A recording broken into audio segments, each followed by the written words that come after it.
أهلا أهلا بمتابعيني الحلوين مع فيديو جديد أو ملخص أجدد. وقبل ما نبدأ أتمنى تعملوا لايك وتشتركوا في القناة وتفعلوا زر الجرس، ولو حابين نبقى صحاب ونتعرف على بعض أكتر ممكن تتابعوني على انستجرام، هتلاقوا اللينك في الديسكريبشن تحت. ويلا بينا نشوف. بيبدأ مسلسلنا ببطلتنا جيها وبنعرف إن عندها محل على قدها كده لبيع الشموع، وده مصدر دخلها الوحيد. وبتقول لنا إن هي يتيمة وبتحاول على قد ما تقدر تشتغل بجد علشان تكسب فلوس كتير، لأن أي شخص بيكسب رزقه بالاجتهاد والدعاء والنية الصالحة. وفي الجهة التانية بنشوف بطلنا منير، وبيبقى راكب عربية فخمة مع صديق هناك، وبيتصل على أمه وبنعرف إنه لسه واصل لماليزيا لأنه كان في أمريكا بيدرس.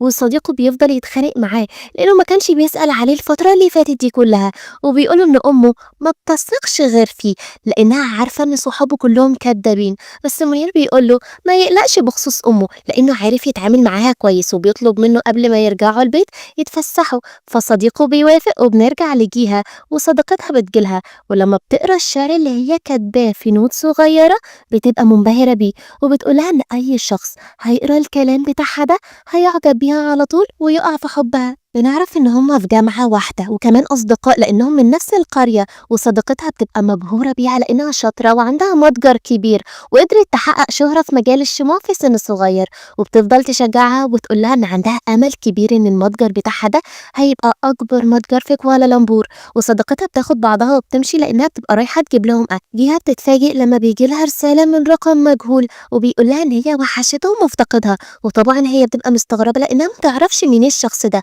وفي الجهة التانية بنشوف أم منير وهي بتتخانق مع بنتها، فبتقولها إن هي بتحب ابنها أكتر منها لأنها بنت هارون، إنما ابنها ابن عبد الله. وبنعرف إن أم منير طماعة وبتحب الفلوس، وبنتها بتضايق منها بسبب معاملتها ليها وبتسيبها وبتمشي، وبتبقى قلقانة على ابنها منير وبتفضل تتصل عليه بس بيبقى قافل تليفونه. وبتفتكر لما كانت قاعدة معاه زمان وفضلت تترجاه إنه يدرس في ماليزيا وهتدخله جامعة خاصة وهتجيب له عربية وهتعمل له كل حاجة، بس ما يروحش يدرس في أمريكا ويبعد عنها.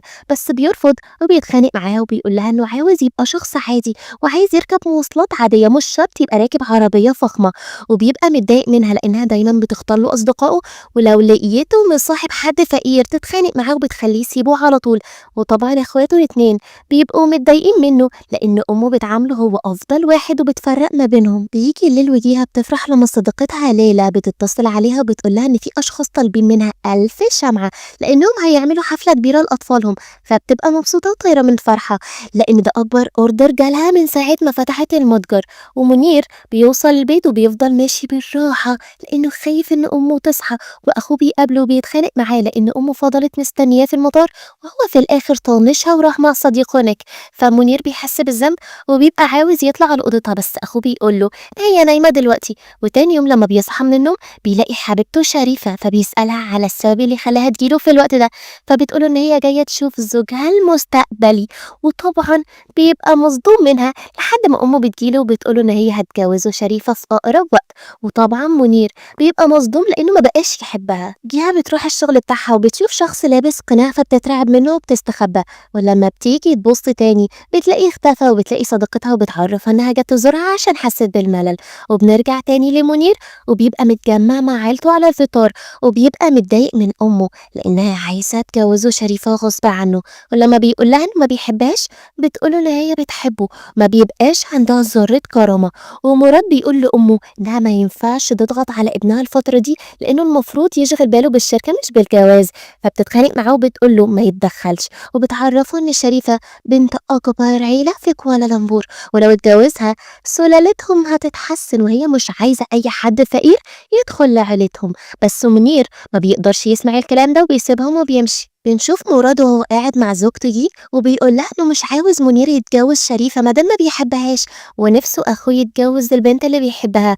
فجي بتقول له انه لو اتجوز بنت تانية غير شريفة امه هتحتقرها وهتعاملها معاملة سيئة زي ما بتعاملها دلوقتي، وبيبان عليها الزعل. وبنعرف ان مراد ومنير اخوات من الام بس، والشركة اللي هو ماسكها بتبقى بتاعة السيد عبد الله اللي هو ابو منير. وزوجته بتقول له ان لو امه طردته من الشركة دي ممكن يجي إنه يشتغل في شركة أبوها. بنرجع تاني لجيها، وليلى صديقتها بتسألها إذا كان الراجل اللي بيضايقها في المدرسة بطل يضايقها ولا لأ، وبتقولها إنها شاكة في الشخص اللي بيبعت لها رسايل ده هو نفسه الشخص اللي بيزعجها. بس جيها بتطمنها وبتقولها إنها هتعرف تحل مشاكلها.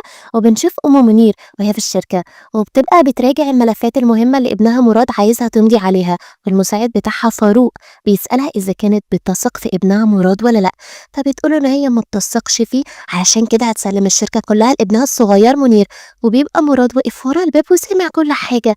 وبنشوف منير وهو قاعد بياكل مع صديقه نيك، وأول ما بيشوف شريفة بيهرب على طول، وقبل ما تشوفه بيستخبى في المكان ده، وبيجي طفل صغير وبيوقع الحاجة اللي على الترابيزة، فبيبقى خايف وبتجيله جيهة. وبنعرف إن المكان اللي مستخبي فيه ده هو نفسه المكان اللي هي بتبيع فيه الشموع بتاعتها.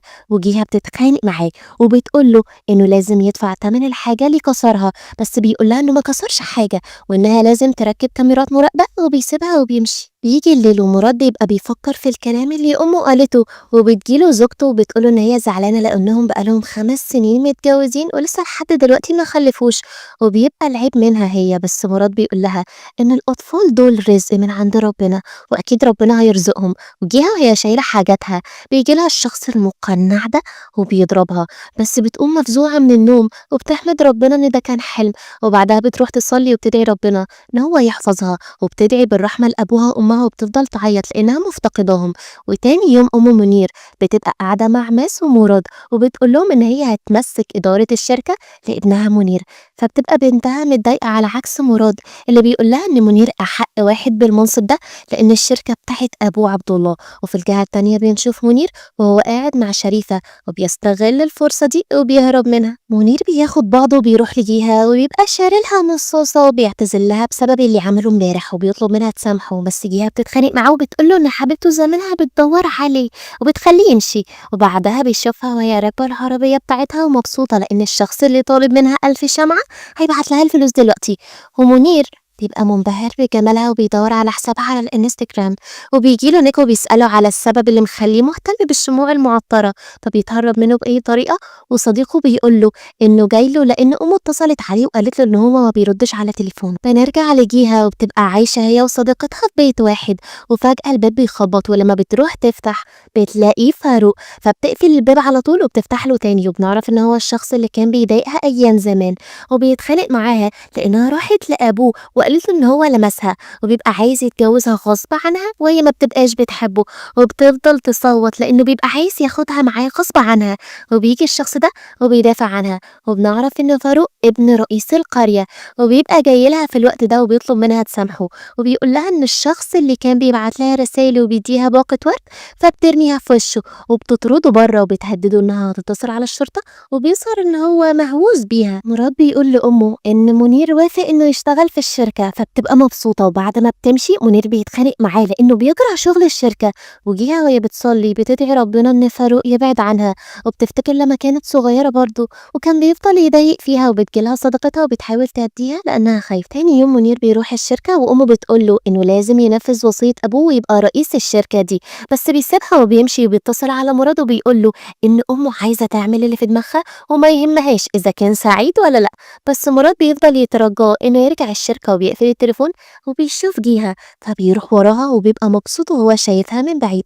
وبيجي لها فاروق بس ما بتاخدش بالها منه، تاني يوم بيتصل عليها من رقم غريب فبتهدده لتاني مرة إنه لو ضايقها هتبلغ الشرطة وبتقفل في وشه، فبياخد بعضه وبيروح لها وبيضايقها وكان هيضربها. بس بيجي منير وفاروق بيضحك عليه وبيقول له إن هما متجوزين، ولما بيعرف إن هو كذاب بيضربه. ما بيبقاش عارف إن فاروق بيشتغل معاه في الشركة وكمان قريبه. وفاروق وهو رايح الشركة بيجيله مراد، ولما بيشوف شكل وشه بالمنظر ده بيقترح عليه إن هو يبلغ الشرطة، بس فاروق بيرفض. فمراد بيقوله يجهز نفسه علشان يقابل منير أخوه اللي هيبقى رئيس الشركة. وبنرجع لجيها وبتشكر منير لأنه أنقذها، فبيقولها إن هي لازم تحمد ربنا لأنه كان موجود وأنقذها. وبتروح لشغلها وبتجيلها صديقتها ليلى وبتحكي لها على كل حاجة حصلت. منير بييجي له أخوه مراد فهو كمان بيحكي له على كل حاجة حصلت وبيعرفه إن البنت اللي أنقذها دي ممكن بسهولة تبقى حبيبته، بس أول حاجة لازم يقضي على شريفة، بس مستحيل يقضي عليها لأن أمه مش هتسمح له. وبيروحوا للشركة ومنير بيبدأ يتعلم كل حاجة وبيقابل فاروق ومراد بيعرفهم هما الاتنين على بعض. وطبعا فاروق بيرجع لمكتبه وبيبقى متضايق وبيجيله منير وبيبقى خايف يطرده وبيطلب منه إن هو يسامحه، بس منير بيهدده إنه لو شافه بيأذي جهة تاني هيقضي عليه. في الجهة التانية بنشوف شريفة وبتحط المنديل بتاعها جنب شغل جهة، ولما بتطلب منها تشيله بترفض، بس جهة ما بتسكت لهاش وبتتخانق معاها، بس برضه شريفة بتبقى وقحة وبتسيب المنديل وبتمشي. ومنير بيبقى قاعد مع نيكا وبيحكي له إن فاروق بيشتغل معاه في الشركة، وبتيجي في اللحظة دي جهة وبالغلط بتوقع العصير على منير وبتعتذر له وبتسيبه وبتمشي. وبيقول لصديقه إنه دايما بيقابلها وبرضه هما واقفين بعيد بيشوفها، فبيبقى منير حاسس إن القدر عايز يجمعهم هما الاتنين لأنه بيخليهم يتقابلوا دايما. وجيها وهي بتصنع الشموع بيجيلها الشخص المقنع ده، بس كالعادة منير بيجي وبينقذها على آخر لحظة، وصديقتها بتيجي وبتقول لها إن منير أنقذها قبل ما يجرى لها أي حاجة. ومراد بيرجع البيت هو وأمه كالعادة بتبدأ تضايق زوجته جيبي الكلام، وبنرجع لجيها وبتدي هدية لمنير وبتشكره لأنه دايما بيجي في الوقت المناسب وبينقذها. وبيرجع لأوضته وبيبدأ يقرا الكلام اللي هي كاتباه وبيبقى مبسوط وبيحتفظ بيه. فاروق بيشوف منير في الشركة وما بيبقاش طايقه نهائي، ودي قبل ما تخرج من البيت بتروح لأم منير وبتقول لها إن هي تخرج علشان تقابل وكيل العقارات لأنها عايزة تسكن هي ومراد في بيت لوحدهم. فبتتخانق معاها وبتقول لها إن هي طماعة وعايزة تاخد فلوس مراد وتصرفها كلها، وإن أبوها غني لو عايزة تشتري بيت جديد تبقى تشتري من فلوس أبوها مش من فلوس زوجها مراد. وجي لأنها طيبة بتسمع كلامها. ومنير بيروح لجيها وبيقول لها إن هو حول لها فلوس الشمعة اللي كسرها، وبيبقى عايز يفتح معاها كلام بأي طريقة لأنه معجب بيها. وبيبقى فاروق واقف بعيد وشايف كل حاجة، وبيقول لها إن الشركة اللي هو بيشتغل فيها عايزة تدي هدايا للعملاء، علشان كده هو عاوز ياخد من عندها شموع كتير، فبتبقى مبسوطة.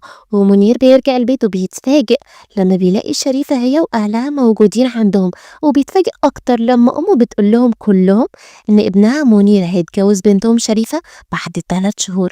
وبيرجع لأوضته وبيبقى متعصب لأنه ما بيحبهاش، وبيجيله أخوه مراد وبيحاول يهديه وبيفتكر لما كانت معاه في أمريكا وكانت دايما بتعمل مشاكل كتير وبتقول عليه حاجات ما حصلتش وهو ما عملهاش.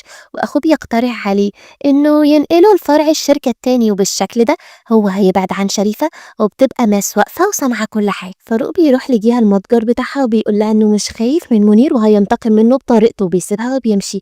ومنير بيروح لنيكو وبيقول له إنه ما بيحبش شريفة ومش عايز يتجوزها، وبعدها بيسيبه وبيروح لجيها وبتسأله على السبب اللي مخليه يجيلها، فبيبقى متوتر ومش عارف يقول لها إيه، بيضحك عليها وبيعرفها إنه عاوز يتعلم يصنع شموع معطرة، وبيبقى بيقول لها أي حجة علشان بس يجي ويشوفها. وبنشوف ماس وهي قاعدة مع شريفة وبتقول لها إن هي هتخليها تتجوز منير لو أقنعت أمها تتجوز العم داتو، وبيتفقوا سوا. بنرجع لجيها وبتبدأ تعلم منير يصنع الشموع المعطرة وبيبقوا مبسوطين سوا. وبنروح لمراد وأمه بتجيله وبتفضل تشتم على زوجته، بيبقى متضايق منها لأنه بيحبها وهي طيبة وما عملتلهاش أي حاجة، بالعكس بتسمع كلامها وبتنفذه كله.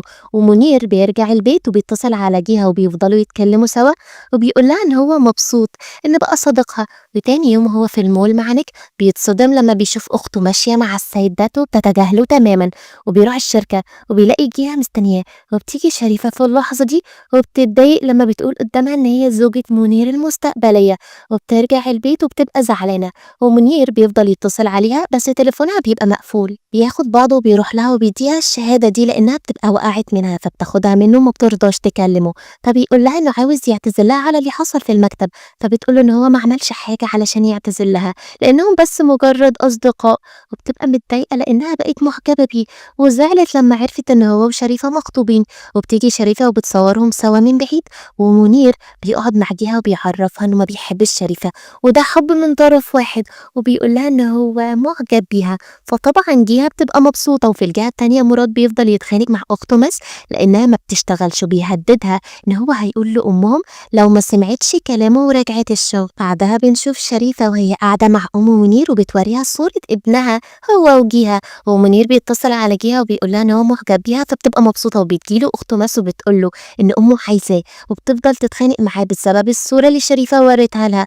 فبيقول لها إنه ما بيحبش شريفة ومش هيتجوزها، وبيعرّفها الكلام اللي قالته عليه زمان لمّا كانوا في أمريكا، وأمه ما بتبقاش مصدّقة اللي بتسمعه، فبتاخد بعضها وبتروح لها تاني يوم، وشريفة بتنكر الكلام ده كلّه، وبتحاول تتمسكن عليها، بس أم منير بتبقى شاكة فيها. بنشوف فاروق وهو ماشي ومتضايق وبيقول إن هو مش هيسيب جيهة غير لمّا يتجوزها، ومنير بيبقى متعصب لإن الفيديو بتاعه هو وجيهة انتشر على النت، وبيبقى متأكد إن شريفة ليها علاقة بالموضوع ده، ومنير بيتصل على صديقة جيهة وبيعرف إن فاروق لسه بيضايقها وبياخد بعضه وبيروح له وبيتخانق معاه، وبالليل فاروق بيروح لجيهة وبيضربها، بس الحمد لله بتبقى بتحلم وبتتفاجئ لما بتلاقي صورتها هي ومنير ومكتوب عليها إن هي بتحاول تغريه لإنه ملياردير ومعاه فلوس كتير، وطبعا هي وصاحبتها بيبقوا مصدومين من اللي بيقروه. في الجهة التانية بنشوف ماس وهي قاعدة مع أمها، وبنعرف إن اللي ورا الموضوع ده أمه، وبتبقى مبسوطة لإنها متأكدة إن جيه هتسيب منير بعد المنشور ده، وبتبقى جيه واقفة وسامعة كل حاجة. وبنرجع لمنير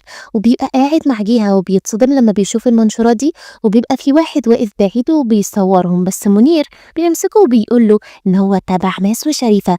فتاني يوم بيروح الشركة وبيتخانق مع ماس أخته، وبعدها بيروح لجيهة اللي علاقتهم بتبدأ تتطور. تاني يوم ماس وأمها بيروحوا المتجر لجيهة وبتمدلها إيديها علشان تسلم عليها، بس أم منير بتبقى متضايقة منها وبتقول لها إنها ممكن تشتري المتجر بتاعها ده كله، وبتبقى بتعايرها لإنها فقيرة وهم أغنياء، وإنها مش من المستوى بتاع ابنها، وبتطلب منها تبعد عن منير. وجيها بتحكي الليلة فبتنصحها تقول كل حاجة لمنير وبيتصل عليها وبتحكي له، بس بتطلب منه يبعدوا عن بعض وما يتقابلوش، فبياخد بعضه وبيرجع البيت وبيتخانق مع أمه وأخته. تاني يوم مس وشريفة وهم قاعدين بيتكلموا سوا على جيهة، بيجي لهم فاروق وبيقول لهم إنه معاها من نفس القرية، وبيقول لهم إن أبو وأم جيهة جابوها قبل ما يتجوزوا وماتوا في حادثة عربية قبل ما يتوبوا، وبيظهر كده إن هو كذاب. وبالليل منير بيبقى قاعد بيشتغل وأمه بتجيله وبتقوله إن هي جابت له تقرير كامل عن جيهة، وبتعرفه إنها بنت زكريا بس مكتوبة بنت عبد الله وعندها اختلاط في الأنساب، فبيعرفها إنه مش هيتجوز شريفة لو عملت إيه لأنه ما بيحبهاش. وتاني يوم وهو قاعد مع نيك بتجيله جيهة وبيسألها مين أبوها، فطبعا جيهة بتتضايق وبتاخد بعضها وبتمشي، فمنير بيروح وراها فبتقول له إن عيلته بتكرهها، حتى كمان بتدور ورا عيلتها والماضي بتاعها وبتقول له يبعد عنها. وبعدها بتشوفه وهو بيتخانق مع شريفة وبتعرف إن هي ظلمته لأنه فعلا بيحبها وبيدافع عنها، فبتروح له وبتعتذر له. تاني يوم بيقابل نيك وبيقول له إنه شاف أخته واقفة مع شخص غريب وصورهم، وبيتصدم لما بيعرف إن الشخص ده فاروق. وجيها بتفتكر لما كانت قاعدة مع منير وحكى لها قصة حياته، وبنرجع لمنير وبيروح لفاروق وبيتخانق معاه، وبعدها نيك بيروح لجيها وبيقول لها تروح لمنير وتقنعه إنه يرجع البيت، فبتروح له فعلا وبتحاول تقنعه وبترجع المتجر بتاعها، بس بيجي لها وبيقول لها إن هو بيحبها وعاوز يتجوزها. بتقول له إن هي مش موافقة لأنها مش من مستواه وخايفة تكون سبب إنه يكون ابن عاق لأمه، فبيعرفها إنه بيحبها ومش عايز يتجوز غيرها، وبيطلب منها يتجوزوا في أسرع وقت. وفي الجهة التانية بنشوف أهل شريفة وهم بيتفقوا مع السيدة أمينة أم منير إن بعد أسبوعين بالظبط هيكونوا خلصوا كل حاجة، وأبو شريفة بيسأل مراد على سبب غياب أخوه منير في وقت مهم زي ده، فبيجي وبيقول لهم كلهم إنه ما بيحبش شريفة ومش عاوز يتجوزها. وجيها وهي قاعدة مع أصحابها بتبقى سرحانة لأنها بتفكر في كلام منير، وبنرجع لمنير وبيقول لشريفة إنه مستحيل يتجوز واحدة زيها، فبتقوله إن هي بتحبه، فبيعرفها إن هو ما بيحبهاش وهي ما عندهاش كرامة أصلا. فأبوها منصور بيتضايق من كلامه وبياخد عيلته وبيمشي. تاني يوم ومنير قاعد لوحده بيفتكر مراد أخوه وهو بيقنع أمه توافق على جيها، بس بتتخانق معاه وبتقوله إنه عاوز يدمر حياة أخوه زي ما دمر حياته واتجوز واحدة مش من مستواهم، وبتضربه بالقلم. بس منير بيتعصب وبيقول لها إنه هيعمل اللي في دماغه وهيتجوز جيها. وشريفة بتتصل عليه فبيقول لها إنه فاهمها هي وأهلها لأنهم طمعانين في الأسهم بتاعته لأنها بتحب فلوسه، فبتتوتر لأن كلامه صح وما بتبقاش عارفة تقوله إيه. في الجهة التانية السيدة أمينة وبنتها ماس بيروحوا المتجر جيها وبيفضلوا يتخانقوا معاها، وصحابها بيشوفوهم وبيروحوا يدافعوا عنها، بس ماس بتفضل تعايرهم لأنهم فقراء وبتقول لأمها إنهم طمعانين في فلوس أخوها. والسيدة أمينة قبل ما تمشي بتحذر جيها إنها لو قربت من منير هتنتقم منها، وبتفضل تعيط وصحابها بيحاولوا يهدوها. وبيجي منير فجيها بتطرده من المكان وبتقول له إنها مش عايزة تعرفه تاني لأن عيلته بتكرهها ومفكرينها طمعانة فيه، فبيطلب منها إنها تسامح عيلته لأنه بيحبها، بس جيها بتقول له إنها مش عايزة تكون سبب كره أمه ليه. السيدة أمينة بتعرض فلوس كتير على ماس لو عرفت تخلي ابنها منير يكره جيها، ومنير وهو وهو واقف لوحده بيجي له صديقه جبار اللي ما شافوش بقى له مدة كبيرة، وبيقول له إنه عارف موضوع خلافه هو وأمه، لإن ليلى بنت عم جيها تبقى زوجته، وبيعرفه إن جيها بنت يتيمة وطيبة ولو فعلا بيحبها ما يزعلهاش وما يغدرش بيها. وجيها بتصحى تصلي الفجر وتدعي، وبرضه منير بيبقى بيصلي في المسجد. وتاني يوم جيها بيهجم عليها الشخص المقنع، بس منير بيجي وبيلحقها على آخر لحظة، وبيبقى الشخص ده هو فاروق، وبيبقى متعصب لأن منير شاف شكله. وبعدها منير بيجيب لجيها مصاصة وبيقول لها إن هو بيحبها. بالليل وهي قاعدة لوحدها بتجيلها ليلى وزوجها جبار، وبيقول لها إن منير طيب وأمه هي اللي شريرة. وفاروق بياخد حاجاته وبيسيب الشركة وبيقابل مراد، وبيتخانق معاه لأن أخوه منير حكى له كل حاجة عنه. وبنرجع لمنير وبيبقى مبسوط لأن جيها خلاص وافقت تتجوزه بسبب كلام جبار عنه. وبيرجع البيت وبيقول لأمه وأخته إنه خلاص هيتجوز جيها وحددوا ميعاد الفرح. فأمه بتعمل نفسها تعبانة وأغمى عليها، وبالليل بتاخد بنتها وبيروحوا لجيها وبيتخانقوا معاها، بس المرة دي جيها بتبقى مطنشهم تماما وبتسيبها تقول اللي هي عايزاه. بس بتتصدم لما بتديها الشيك وبتقول لها تاخده في مقابل إنها تبعد عن منير أو تتجوزه لمدة سنة واحدة بس. لما جيها بترفض، ناس بتقول لأمها إن طبيعي ترفض لأنها لو اتجوزته هتاخد فلوس أكتر. فجيها بتقول لهم إن هي ومنير بيحبوا بعض، فبيسيبوا لها الشيك وبياخدوا بعضهم وبيمشوا. تاني يوم بتروح هي ومنير لجبار وليلى، وبتتفاجئ لما منير بيجي يعرض عليها الجواز، وبيبقوا كلهم منبهرين بشكل الخاتم، بس ما بترضاش ترد عليه وبتمشي. فمنير بيروح وراها وبيقول لها إنه أخد موافقة أمه على الجواز، فبتبقى مصدومة ومش مصدقاه. وبالليل فاروق بيشوف ناس فبيروح لها لأنه بيبقى عايز منها فلوس وبيهددها إن هو هيفضحها في كل مكان. وبنرجع لجيها وبتلاقي منير سايب لها رسايل كتير على العربية بتاعتها، وبيجي لها فبتتخض منه وبيروحوا يقعدوا سوا وبيطمنها إن فاروق ساب كوالالمبور وهما بالشكل ده ممكن يتجوزوا ما تقلقش منه. بالليل بياخد جيها ويبدأ يعرفها على مراد وزوجته جي، ومنير ومراد بيسيبوهم هما الاتنين قاعدين مع بعض وبيمشوا. وجي بتحاول تفهمها الطريقة اللي لازم تتعامل بيها مع السيدة أمينة، وبتعرفها إن أبوها غني ومعاه فلوس كتير، بس برضه السيدة أمينة ما بتحبهاش. وبيجي تاني يوم وبيتجوزوا بشكل رسمي وبيبقوا مبسوطين سوا. وفاروق بيبقى موجود ومتضايق وهو شايفهم، ومراد وجي بيرجعوا من الفرح والسيدة أمينة بتفضل تتخانق معاهم. وبنرجع لمنير وبيقول لجيها إن هو مبسوط إن بقى معاها، وبيصحوا يصلوا صلاة التهجد. جيها تاني يوم بتروح لشغلها وبتبقى متضايقة لأن السيدة أمينة ما جاتش الفرح، فبيحاولوا يهدوها، بس الناس بتبعت لها رسالة تهديد، وبتبقى أمها قاعدة معاها وبتشجعها على اللي بتعمله. وبالليل منير بيروح ياخد جيها من المتجر وبيقعدوا سوا، وبتبقى خايفة يعرف إن أمه جات لها وعرضت عليها فلوس وما بتبقاش عايزة تكون السبب في التفرقة بينه وبين أمه. وبياخدها وبيروحوا البيت، ولما بتيجي تسلم على السيدة أمينة ما بترضاش تديها ايديها وبتقول لها ان هي بتكره الشموع المعطرة اللي هي بتعملها. طبعا جيها بتتضايق بس بتسكت علشان خاطر منير. بترجع البيت وبتقول لليلى ان السيدة امينة جات لها زمان وخلتها تمضي على شيك في مقابل ان هي تتجوز منير وتسيبه بعد سنة. فليلى بتتخانق معاها، بس جيها بتعرفها ان هي اضطرت تمضي على الشيك ده علشان تلم شمل العيلة من تاني وما تكونش السبب في تفرقة منير وامه. وبعد مرور مدة بنعرف ان مر على زواج منير وجيها اقل من سنة، فالسيدة أمينة بتقول لها إن هي لازم تسيب ابنها، فبتاخد بعضها وبتمشي وبتروح تقعد مع بنتها وبتقول لها إن هي مش عارفة إيه اللي جيها بتخطط له، لأنها لحد دلوقتي ما صرفتش الشيك اللي هي كانت كاتباه لها.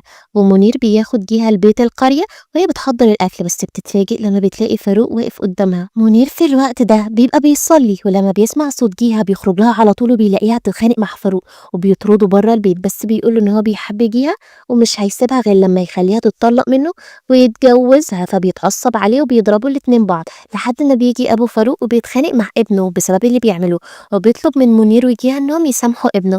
وبالليل بنشوف ماس وهي خارجه مع السيد داتو وبتقوله ان هي عايزاه يتجوزها باسرع وقت، بس داتو بيبقى ذكي وبيقول لها انه عارف ان هي عايزه تتجوزه علشان الفلوس اللي عنده وهو ما عندوش مانع، بس شرطه الوحيد ان هي تعرف امها بعلاقتهم من دلوقتي، لان بكره هيقابل مستثمر كبير عايزها تقنعه يستثمر في الشركة بتاعته. بنرجع لجيها ومنير وبيبقوا بيحضروا الأكل سوا وهما مبسوطين، ومنير وهو قاعد لوحده قدام البحر بيجيله فاروق وبيفضل يضايقه بالكلام، فبيسيبه وبيروح لجيها وما بيرضاش يقولها على أي حاجة، وبيعرفها إنه عاوز يبقى عندهم طفل.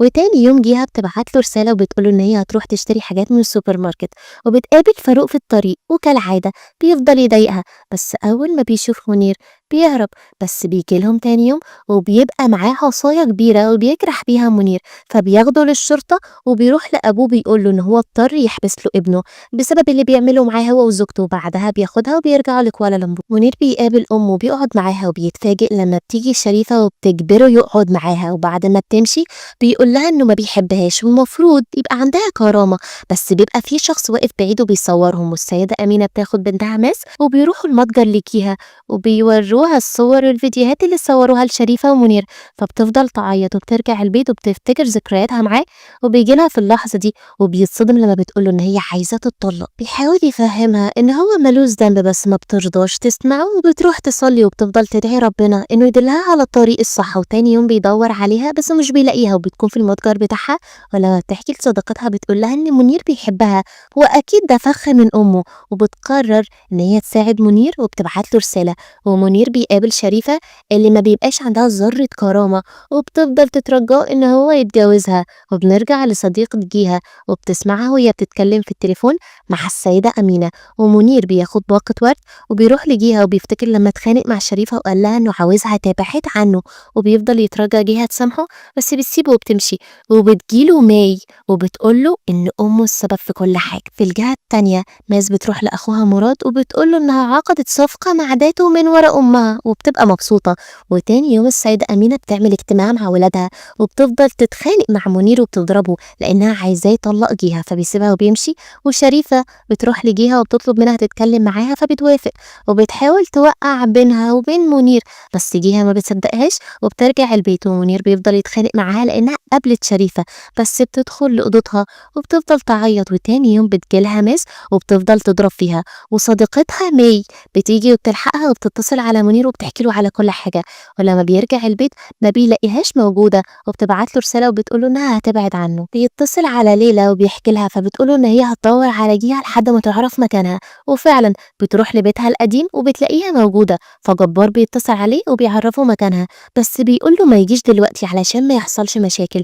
وليلى بتقول لجيها إن هي المفروض تطيع زوجها وما ينفعش تعمل كده، وليلى بتبعت رسالة لمنير وهو بيقراها بيهجم عليه الأشخاص دول وبيضربوه، وبنعرف إن الأشخاص دول تبع داته. وجيها وهي بتصلي منير بيبعت لها رسالة بس ما بترضاش ترد عليه، وأخوه بيجيله وبيلاقيه زعلان على جيها فبيتصل عليها وبيحاول يقنعها ترجع لأخوه، فبتسمع كلامه وبترجع البيت. وطبعا منير بيبقى مبسوط وبيطلب منها إن هي تسامحه. في الجهة التانية ماس بتبقى قاعدة مع أخوها وبتقوله إن المشروع اللي هي دخلته مع داته فشل وخسروا فلوس كتير، وبيبقى متعصب لأن الفلوس دي بتاعت أخوه منير، وبيبقى مرعوب من أمه اللي بتبقى أساسا واقفة وسامعة كل حاجة، وبتروح له وبتفضل تتخانق معاه وبتبقى عايزة تطرده من الشركة، بس منير بيجي وبيدافع عن أخوه وبيضحك على أمه وبيقول لها إنه كان عارف كل حاجة، وبتتصدم لما بتعرف إن جيها رجعت له ومش هيطلقها. وبيروح المتجر وبيسيب تليفونه، ولما بيرن جيها بترد وبتتصدم لما بتعرف إن أمه طردته من الشغل. بيرجعوا البيت وبتبقى محملة نفسها ذنب كل حاجة بس بيقول لها إن هي ملهاش ذنب، وبتقرر إن هو يشتغل معاها في المتجر. وبتبقى ماس مصورة أخوها وهو بيساعد جيها وبتوري الصورة لأمها، فبتبقى متعصبة وبتوريها هي كمان صورتها مع داته، وبتتخانق معاها لأنها عايزة تتجوز واحد قد أبوها علشان بس خاطر الفلوس.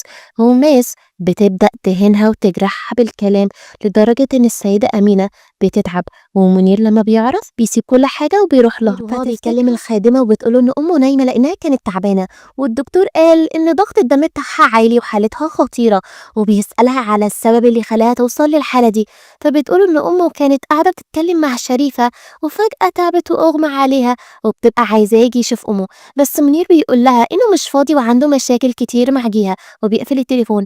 وطبعا السيدة أمينة بتبقى سامعة كل حاجة وبتبقى أساسا بتمثل وبتتضايق أكتر لأن ابنها فضل جيها عنها. وبنرجع لمنير وبيحكي كل حاجة لجيها، فبتقترح عليه إنهم يروحوا البيت ويعتنوا بأمه بس منير بيرفض، فجيها بتقوله إن هي مصرة تروح لأمه لأنها لوحدها في البيت، وقبل ما تمشي الممرضة بتوقفها وبتعرفها إنها لازم تاخد بالها لأنها حامل جديد، فبتبقى مبسوطة. يجي الليل والسيدة أمينة بتفضل تتخانق مع مراد وزوجته وبتوري له صورة السعيد ده تولي مع بنتها ماس، وبتسأله إذا كان عارفه ولا لأ بس ما بيرضاش بيرضاش يقول لها حاجة، فبتبدأ تعاير زوجته بإنها ما بتخلفش وهي مراد. بيفضلوا ساكتين، ولما بتسأله تاني على السيد داتو بيضحك عليها وبيقول لها إن ده عميل، بس ما بتبقاش مصدقاه. وبالليل بيسمعها وهي بتكلم نفسها، فبيدخل علشان يطمن عليها وبيلاقيها حاضنة صورتها هي ومنير. وتاني يوم بيبعت رسالة لأخوه وبيعرفه إن أمه تعبانة ولازم يجي ويشوفها. وبتيجي جيها وبتأكد عليه يوصلها المتجر، وبعدها يروح يزور أمه فبيسمع كلامها. وأخوه بيفرح أول ما بيشوفه، وبيروح لأمه وبيعتذر لها وبيطلب منها إنها تسامحه، وبتعمل نفسها نايمة وبتسمعه وهو بيقول إنه بيحب يجيها ومستحيل يطلقها، وإنه ما اتجوزهاش علشان يعيش معاها فترة ويسيبها. وبعد كده بيودعها وبيمشي. بيقف يتكلم مع مراته وبيقوله إن جيها حامل، وبتتصدم أول ما بتسمع الخبر ده. وبالليل بيروح المتجر وجيها بتبقى مبسوطة إنه سمع كلامها وراح يزور أمه. وفي الجهة التانية جي بتروح تطمن على السيدة أمينة، فبتبدأ تعايرها لأنها عقيمة وما بتخلفش. بس مراد بيجي وبيزعق لها وبيقول لها إن الولاد دول رزق، فبتعرفه إن أخوه متجوز بقاله مدة صغيرة ومراته حامل، لما هو متجوز بقاله فترة كبيرة ومراته لحد دلوقتي ما خلفتش. وطبعا جي بتبقى متضايقة من كلامها. تاني يوم جيها بتروح تقابل السيدة أمينة وبتفضل تتخانق معاها لأنها حامل وما كانش ده اتفاقهم من الأول، وبتطلب منها تنزل الطفل لأنها مش عايزاه هي وابنها. بس جيها بترفض وبتقول لها إن هي مستحيل تسيب منير علشان موضوع الشيك، لأنها مش هتخلي ابنها يتربى بعيد عن أبوه. فالسيدة أمينة بتزعق لها، وبعدها بتتصل على ابنها وبتفضل تترجاه يطلق زوجته، وبتقوله إن هي ما بتحبوش وعايزة فلوس. فابنها ما بيصدقهاش وبيقفل التليفون في وشها. وبيرجع البيت وبيأكد على جيها ما تجيبش سيرة أمه نهائي. وبيجي بعد مرور 7 شهور وبيبقى منير بيهتم بجيها طول فترة حملها. والسيدة أمينة بتبقى شايفة كل حاجة وهي في العربية. بيجي الليل وبيبقى قاعد ياكل مع مراته بيحاول يقنعه يرجع الشركة لأنها بتاعت أبوه، بس منير بيبقى رافض وبيبقى مصمم إنه يشتغل في العطور مع جهة، وبيحاول يقنعه يسامح أمه بس برضه بيبقى رافض. وفي نفس الوقت ده بنشوف السيدة أمينة وهي بتضايق جي لأنها كل يوم عند دكتور شكل ولحد دلوقتي ما خلفتش. فجي بتفضل تعيط، بس السيدة أمينة بتقولها إن هي مستحيل تشفق عليها لأنها المفروض كانت تبقى حامل بدل جيها. وبنشوف جيها وهي قاعدة في المطعم وبتقابل شخص اسمه عاطف، وبيظهر إن هما عارفين بعض من زمان وبيقعدوا ياكلوا سوا، وبيقول لها إنه مبسوط لأنها اتجوزت وبقت حامل، وبيفتكر لما كانوا صغيرين وكانوا بيحبوا بعض. وبيبقى متضايق منها لأن في إشاعة انتشرت إن هي وفاروق مخطوبين، فبتحاول تفهمه إن الكلام ده كله كدب، بس بيسيبها وبيمشي. بنعرف إنه لسه لحد دلوقتي بيحبها، وفجأة جيها بتحس إنها تعبانة ومش قادرة تاخد نفسها. ومراد بيبقى قاعد مع أمه كالعادة بتفضل تضايقه لأنها عايزاه يطلق جي ويتجوز واحدة تانية ويخلف منها. وبنرجع لمنير وبيبقى قلقان على جيها لحد ما بتيجي هي وعاطف وبيبدأوا يتعرفوا هما الاتنين على بعض. وأول ما ليلى بتيجي بتفتكره على طول، وبيرجعوا البيت ومنير بيفضل يتخانق معاها لأنها فضلت مع شخص غريب، فبتحاول تفهمه إنه عاطف صديقها من أيام الطفولة. وتاني يوم بيروح يحكي كل حاجة لنيك، فبيحرفوا إنه مكبر الموضوع. وأخوه في اللحظة دي بيبعت له رسالة وبيقول إن كلهم هيتجمعوا بالليل علشان يحتفلوا بعيد ميلاد أمهم، وبيأكد عليه يحضر هو وجيها. وفي الوقت ده جيها بتلاقي وردة، فمنير بيجي لها وبيطلب منها إن هي تسامحه لأنه ضايقها بالليل، وبياخدها وبيروحوا البيت. وجي بتفرح لما بتشوفها، والسيدة أمينة بتيجي وبتفضل تضايقها بالكلام، ولما بتروح تسلم عليها بتزقها وبتوقعها وبتفضل تنزف. السيدة أمينة بتتخانق معاها، ومنير بيجي وبيتصدم لما بيشوف زوجته بالحالة دي، وبيقول لها إن هو بيكرهها لأنها بتحاول تقتل ابنه وزوجته، وبياخدوها المستشفى. وجي ومراد بيبقوا قلقانين عليها، وجي بتقول لمراد إنها مش مصدقة إن أمه قاسية للدرجة دي لأنها حاولت فعلا تتخلص من جيها وابنها. وبتفضل تعيط وبتبقى خايفة من السيدة أمينة، بس زوجها بيحاول إنه يهديها وبيأكد عليها ما تقولش الكلام ده قدام منير لأن علاقته بأمه هتتدهور أكتر من كده. ومنير بيجي لهم وبيقول لهم إن حالة جيها خطيرة ولازم تعمل عملية فورا. وبعد العملية جيها بتفوق، ومنير بيطمنها وبيقول لها إنها ولدت بنت حلوة زيها. وجي بتروح للسيدة أمينة وبتقول لها إن جيها ولدت بنت وإنها دلوقتي بقى عندها أحفاد، فبتتخانق معاها وبتقول لها إن هي لازم تسكت لأنها مش عايزاها تجيب سيرة جيها وبنتها، وبتهددها بإنها لو قالت الحقيقة لمنير هتطردها من البيت لأنها عارفاها كويس، عايزة توقع بينها وبين ابنها. وطبعا جي بتتضايق من كلامها وبتمشي. بعدها منير وجيها بيرجعوا البيت وبيبعتوا صورة الطفلة لمراد وجي، وبيبقوا مبسوطين وهما شايفينها. وبعدها بياخد بنته علشان يوريها لأمه، بس أخته ماس وبيتقابلوا وبتقول له إن أمه بتكرهه هو وبنته، بس ما بيبقاش مصدّقها لحد ما أمه بتيجي وبتقول له إن لو عاوز يدخل البيت، يدخل من غير الطفلة لإنها مش عايزاها، فبياخد بنته وبيرجع البيت وبيسمع جيها وهي بتقول لصاحبتها إن هي خايفة على بنتها صالحة، لإن السيدة أمينة ممكن تأذيها، وبيبقى متضايق بسبب اللي أمه بتعمله. في الجهة التانية مراد بيروح لأمه وبيفضل يتخانق معاها بسبب اللي عملته مع منير. بنرجع لجيها وبتسأل منير على اللي حصل في بيت أمه، بس بيسكت وما بيرضاش يقول لها على حاجة، وفي الآخر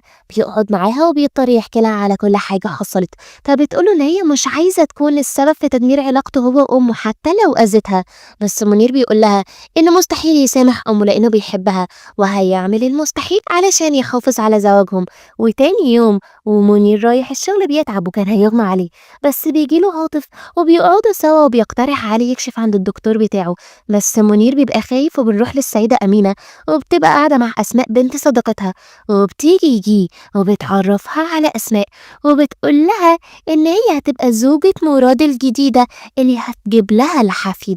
وبعدها مراد بيجي وبيتخانق معاها هي وبيقول لها إنه مستحيل يتجوز واحدة تانية غير جي، بس بتقول له إنه لو ما سمعش كلامها هيبقى مصيره زي مصير منير أخوه وتطرده من البيت، وبتبقى زوجته واقفة وسامعاه كل حاجة. بعدها ناس بتبقى مستنية السيدات وبتتفاجئ لما أمها بتجيلها، فبتبقى متوترة وبتحاول تغير الموضوع على طول، وبتقول لها إن هي هتحط لها خطة علشان تخلي مراد يتجوز أسماء. وجي بتروح تزور جيها وبتبقى جايبة لها سلسلة هدية، ولأنها بتبقى متضايقة جيها بتسألها على السبب، فبتقول لها إن ماس والسيدة أمينة اختاروا عروسة لمراد، وفي الوقت ده بتبقى أسماء قاعدة مع مراد وتضحك عليه وبتقول له إن هي هتعامل زوجته كأنها أختها بالظبط ومستحيل تزعلها. وبيرجع البيت هو وجي وبيفضلوا يتخانقوا بسبب الموضوع ده، وبتروح للسيدة أمينة وبتفضل تترجاها إن هي تديها فرصة تانية وهتروح لدكاترة تانيين علشان تخلف، بس برضه بتبقى ثابتة على رأيها وعايزة تجوز أسماء لمراد، وبتعرفها إن هي لو مش عاجبها الوضع ده ممكن تتطلق بكل سهولة. بعدها عاطف بيتصل على جيها وبيطلب منها يخرجوا لأنه جايب هدية لطفلة صالحة، بس بترفض وبتقوله إن هي مشغولة. وبيجي لها منير وبيسألها على الشخص اللي كانت بتكلمه، وقبل ما تقوله إنه عاطف بيقولها إنه متأكد إن دي أميرة لأنها اتصلت عليه وطلبت منه إن هما يخرجوا سوا علشان يتقابلوا، وبيقولها إن هو هيسمح لها تخرج تقابل أميرة في أي وقت. وبالليل منير بيروح لأمه وأخته وبتقوله إن هي دفعت 300,000 لزوجته علشان تسيبه وهي وافقت تاخد الفلوس، بس ما بيبقاش مصدق، فماس بتقوله إنه لو رجع البيت ودور على الشيك هيلاقيه، فبيرجع البيت وبيلاقي الشيك فعلا وبيفضل يتخانق مع جيها وبيسيبها. وهو راكب العربية بتبعت له تسجيل وبتقوله فيه إن هي كانت هتعرفه كل حاجة، بس ما كانتش عايزة تكون السبب في خلافه بينه وبين أمه، وإنها بتحبه وما اتجوزتوش علشان الفلوس، فبيبقى متعصب وبيعمل حادثة. جيها بتبقى في البيت وبتجيلها ليلى وبتحكي لها على كل حاجة وإن منير عرف موضوع الشيك، وفي اللحظة دي بيتصل عليها وبيقول لها إن زوجها عمل حادث وهو موجود دلوقتي في المستشفى. وبعدها نيك بيروح لمراد وبيعرفه إن أخوه عمل حادثة، وجيها بتبقى قاعدة بتعيط وبتفتكر ذكرياتها مع منير وبتبقى ندمانة إنها ما قالتلوش على كل حاجة من الأول. وبعدها السيدة أمينة بتتصل عليها وبتبقى محملاها ذنب كل حاجة حصلت، وبتروح لمنير بس ما بيرضاش يكلمها لأنه متضايق منها. ومراد بيروح لأمه وبيبقى عاوزها تزور أخوه بس بترفض، فبيقول لها إن حالة ابنها خطيرة لأنه هيبقى معاق لفترة بسيطة وبعد كده هيرجع يتعافى تاني مع العلاج الطبيعي. وبنرجع لجيها وبتروح لمنير ونيك بيشوفها، بس بتقول إن منير لو شافها هيتضايق منها، وبترجع البيت وبتصلي وبتفضل تدعيله. مراد وهو في الشركة بيجيله الشخص ده وبيحاول يسرقه، بس بتيجي أسماء وبتنقذه على آخر لحظة وبيقعدوا سوا وبيشكرها، وبتبقى ناس واقفة بعيد وبتصورهم. بعدها مراد بيروح لجيها وبيبقى عاوز يعرف الخلاف اللي بينها وبين منير. في الأول ما بترضاش تقوله على أي حاجة، بس لما بيضغط عليها بتحكي له على موضوع الشيك، ومراد لأنه عارف أمه بيبقى مصدقها. وبعدها بتروح للسيدة أمينة وبيبقى معاها بنتها صالحة وبتفضل تترجاها تروح تزور منير في المستشفى لأنه مريض، وبتقول لها إن ابنها بقى مشلول. فالسيدة أمينة بتقول لها إن ما عندهاش ولاد بالمواصفات دي وبتطردها، فجيها بتفضل تعيط وبتروح لليلى ليلى وبتحكي لها على كل حاجة، وبتعرف إنها متضايقة لإن منير مش مصدقها. ماس بقى بتقول لأمها إن عندها حل علشان ما تخليش جيها وبنتها ياخدوا أي حاجة من أملاكهم. وتاني يوم جيها بتروح لمنير بس بيفضل يضايقها بالكلام، فبتمشي وصديقه نيك بيتخانق معاه وبيرجع البيت، وجيها بتفضل تعتني بيه، وبعدها بيبقى حاسس بالذنب فبيقعد معاها وبيعتذر لها وبيطلب منها إن هي تسامحه، وبيبقى متضايق لأنه بقى قاعد على كرسي متحرك. وتاني يوم بتروح للمتجر وبتتصدم لما بتلاقيه بالشكل ده. بعدها منير بيتصل عليها بس ما بترضاش تقوله على حاجة، بس بيبقى حاسس من صوتها إن هي مخبية عليه حاجة، وبتبقى ماس واقفة بعيد مش شايفة، وبيظهر إن هي عملت كده في متجر بتاعها. وبترجع البيت وبيجي مراد وأمه بتقوله إنها تعقد قرانه على أثناء بكرة، بس بيرفض وبيسيبها وبيمشي. وبنرجع لمنير وبيفتكر لما كان بيتخانق مع جيها وبيمسك الشيك وبيقطعه، وبترجع البيت وبيطلب منها تسامحه لأنه كان قاسي عليها. وتاني يوم بتيجي زبونة لجيها وبتفضل تتخانق معاها هي والمساعد لأنها عايزة فلوسها، وجيها بتبقى متضايقة لأنها بقت بتخسر، وبتتصل على ليلى وبتحكي لها على كل حاجة، وبيبقى منير سامعها. ولما جيها بترجع البيت بيفضل يتخانق معاها وبيبقى محمل نفسه ذنب كل حاجة حصلت، فبتهديه وبتروح الشغل، والعملاء بيفضلوا يتخانقوا معاها. بالليل منير بيتصل على أخوه مراد وبيبقى عاوز منه فلوس، فبيقول له إنه هيديله كل الفلوس اللي هو محتاجها. وبتبقى أمه واقفة وسامعة كل حاجة وبتهدده إنه لو ادى لأخوه فلوس هتطرده. وفي الجهة التانية ماس بتروح للسيد داتو وبتلاقيه بيخونها، فبتتخانق معاه، فبيعرفها إن أمها جاتله وهددته إن هي هتقضي على كل أعماله لو ما سابهاش. وبنرجع لمنير وبيتصل على مراد وبيبقى عاوز منه فلوس، بس أخوه ما بيرضاش يسلفه وبيفضل يجرحه بالكلام. وطبعا منير بيبقى متضايق من أخوه لأنه أول مرة يكلمه بالطريقة دي. بالليل جيها بتبقى ماسكة خاتم زواجها وبتقرر تبيعه. وتاني يوم بترجع من السفر وبتتصدم لما بتسمع السيدة أمينة وهي بتقول لأسماء إن أخيرا مراد وافق إنه يتجوزها. وبنرجع لجيها ومنير بيبقى عارف إن هي باعت الخاتم وبيقول لها إنه مش متضايق منها، بتاخد شنطة هدومها وبتروح المتجر لجيها وبتفضل تعيط وبتحكي لها على كل حاجة. بترجع البيت وبتقول لمنير اللي أمه عملته مع وبعدها مراد بيجي وبيديله الشيك، بس منير بيبقى متضايق منه وما بيرضاش ياخده، فمراد بيطلب منه يسامحه لأن أمه كانت بتضغط عليه، فبياخد بعضه وبيروح لجيها وبيديها الشيك. وماس بتصورهم من بعيد، وبعد ما بتمشي جيها بترفض تاخد الشيك وبتسيبه وبتمشي. وأمه لما بتعرف بتفضل تتخانق معاه. وجيها بترجع البيت وبتعرف منير إن المشروع بتاعها بدأ يرجع تاني زي الأول. وبعدها وهي قاعدة لوحدها في المتجر بتجيلها رسالة من واحدة اسمها داتن، بتفضل تعيط وبيجيلها عاطف وبيقولها إنه عارف إن متجرها اتعرض لخسارة كبيرة، وبيقعد معاها وبيبدأ يضايقها بالكلام وبيقولها إنه عارف إن منير بقى معاق، بس بتسيبه وبتمشي، لكن بالغلط بتقع وبتتصاب. وبتتصل على منير وبتطمنه عليها، بس منير بيبقى متضايق لأنه عاجز ومش عارف يعمل أي حاجة زي الأول. وعاطف بيفضل يضايق جيها في التليفون بس بتقفل في وشه. وبترجع البيت وبتلاقي منير نايم قدام التلفزيون، ولما بتحسس عليه بتعرف إنه مريض.